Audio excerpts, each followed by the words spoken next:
to the studio this morning. And of course, if you've been following the show, I told you that we would be happy to host the FCT Police Command Public Relations Officer, SP Josephine Adeh, ANIPR, this morning. And of course, she makes her way into the studio this morning in a condition that I can't just tell people. It's between me and her. Showing the commitment to the job. There is one thing, when she won the award for the best PR of the year, we were not surprised. We called her here, we celebrated with her. We're part of those who were jumping that, yes, it's well deserved. And I'm going to just say a story before I allow her to talk. And even though I know she won't want this to be said, but I'll just say it. One time, I think it was last year, one time where we had one funny unrest in Kagini with Babambola and some people. I remember that day when the distress message hit our studio here, and a lot of people were saying, please help us inform the police and all of that. I remember calling her that day, and she was somewhere, in fact, not somewhere. She was writing a particular exam that she couldn't leave that hall. I don't know how she did it. She messaged me back and said, Effizy, what's the problem? I said, there is an issue in Kagini. She came out to call me that I'm in an exam, but I will stop the exam. What is going? I say, oh, this, and she said, no, we've sent police there. I say, it looks like the people that are there, they need more backup. And she called me again to tell me that they've sent more backup there. I later called her that day. I said, how did you do your exam? She said, don't worry, it's the job first. Don't worry, I can understand. And that time she was supposed to be on leave, but I don't even know if this woman ever goes on leave. But thank you so much, SP Josephine Adeh. Thank you for all that you do. Thank you for your response time, your information time, the time that you get to inform us. As at this morning, you already put out a statement on behalf of the CP this morning of the ugly incident that happened to one of our colleagues who is also a journalist with Arise TV. Let's start with that. It's quite unfortunate, but you put out a statement this morning.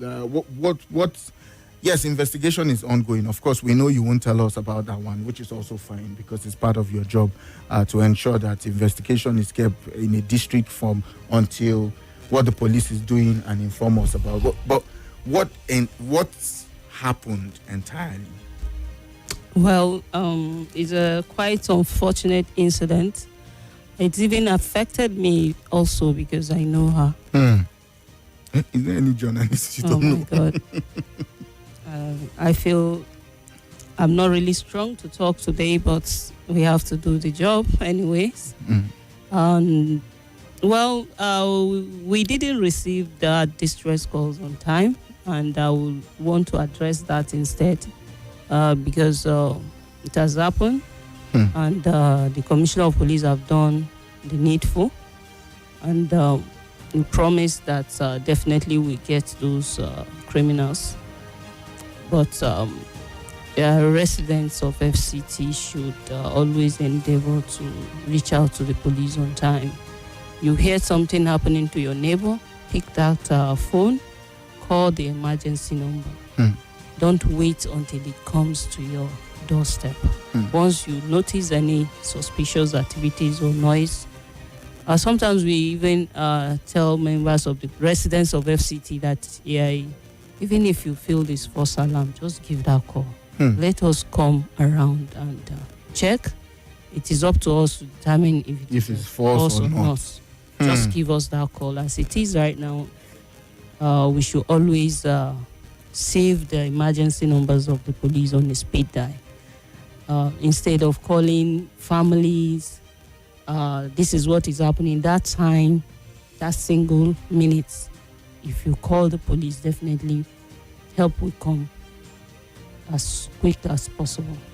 Let's talk about security in the FCT. I mean, just last week, you and also the Commissioner of Police were somewhere around Asukoro ensuring that those criminal hideouts and those kidnappers' hideouts has been cleared, and the police have gone there and taken over the place.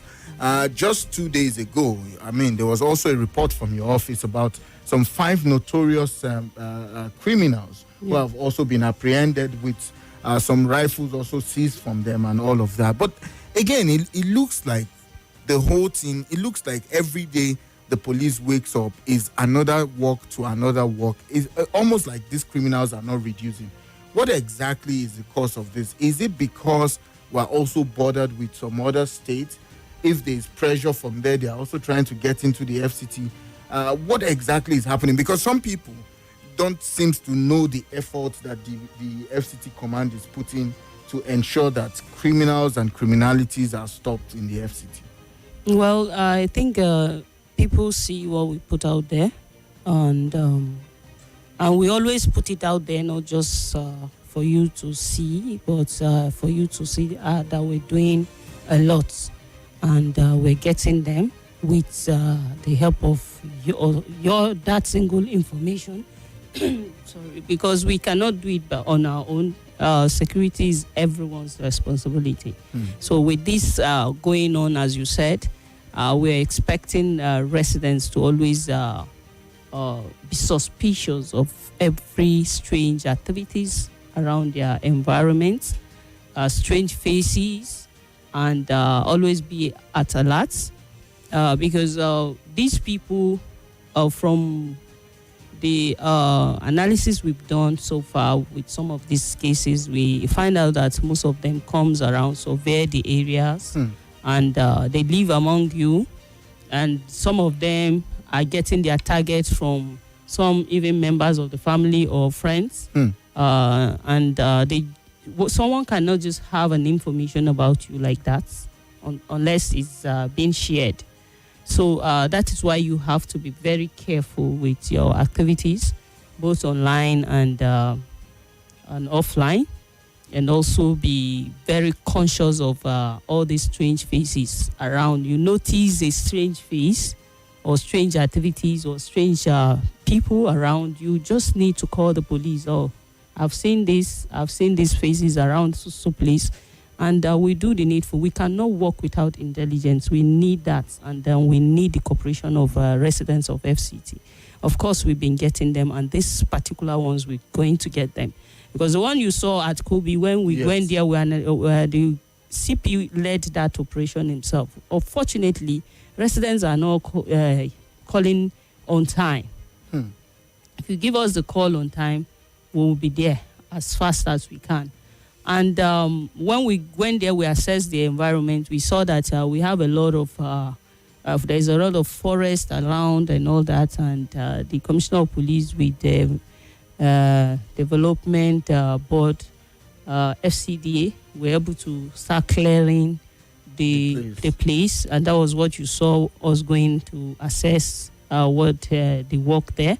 We're clearing the place, and you'll be shocked that even inside the those hills there, we have shanties there.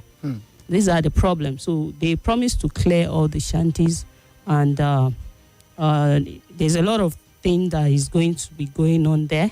And we appreciate also the minister for listening to the Commissioner of Police security advice on that area. So is to every other area. And residents is just share the intelligence with us, work with us any way you can, any help you can render. You can also partner with the police, and we get all these things off. We just need your cooperation and sharing of that intelligence. There is something that has been happening from last week. I don't know if you've gotten an information about that. Some bike people are now beginning to cross into the city center.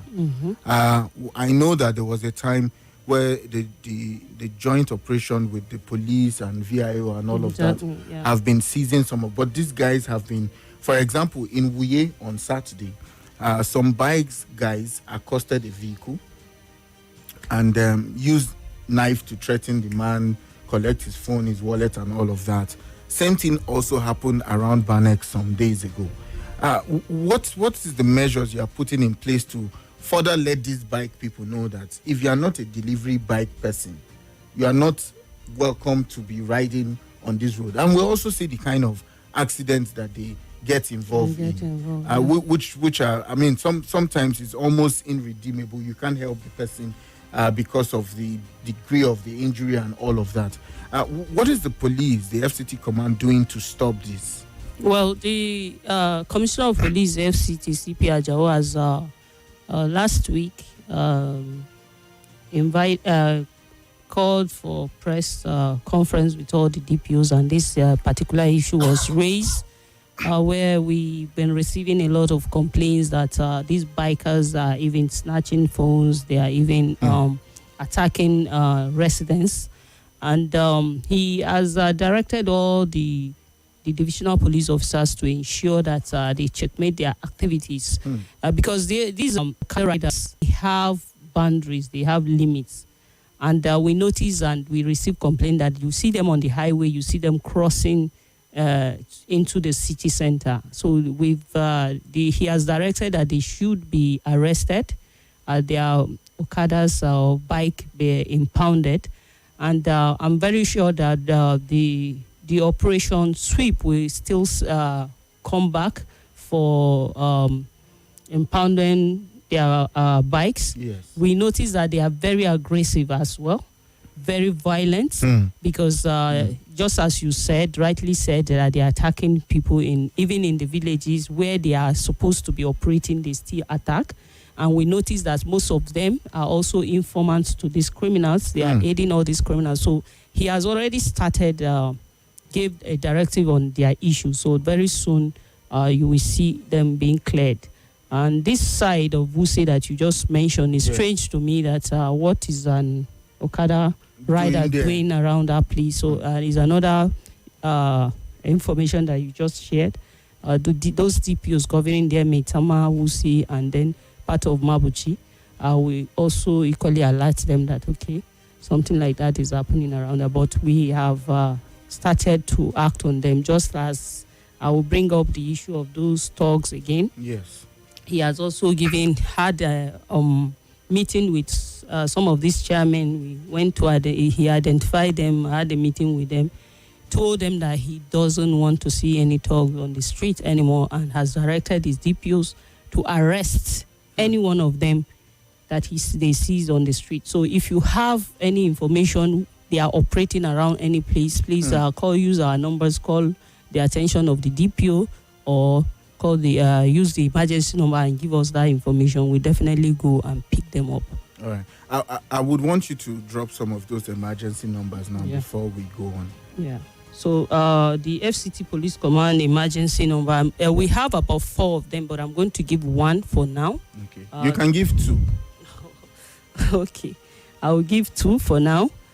We have 080 320 039 13. I'll take that again, 080 320 039 13.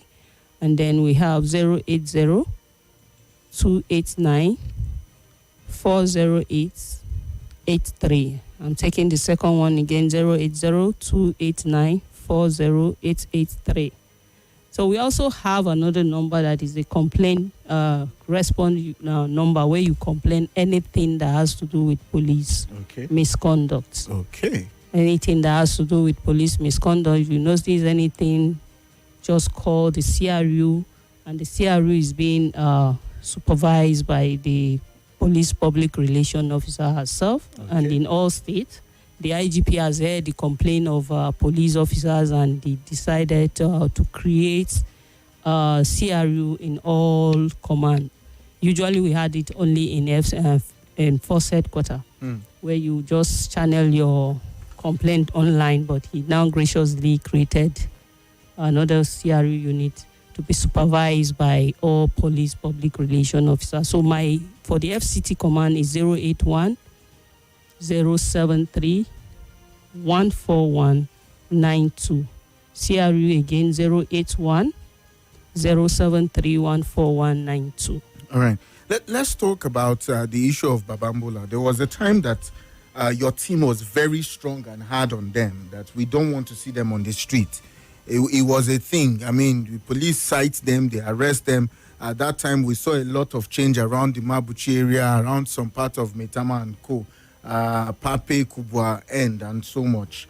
But it looks like whether I don't know whether they are trying to dare the police or trying to say, okay, maybe the police have relaxed on them. We see them. In fact, we see the people take pictures of them and send to us sometimes. Somewhere around City Plaza in Gariki too. There was one time somewhere just behind here, almost at Church Gate. Someone saw them passing through this and took a picture of them and all of that. What exactly is it that the police reduce the way they tell them to move off the street, or maybe these are new ones that do not understand how the FCT works? Well, the issue of Babambola, Babambola is not really a crime in other states that way. Usually, we have them picking all those scavengers. Yes. It was when they now deviated from their usual activities and start robbing people, attacking people. The Honorable Minister of FCT now places a ban on them. Yes. Any form of Babambola activities within the FCT is banned. And we are the enforcers. We started arresting them, charging them to court. It didn't stop. We are still arresting and charging them to court. But it's quite unfortunate when you charge them to court, you see them back on the street again. So it's a problem to us ourselves. You see them, you arrest. We even had to go to the extent of getting a mobile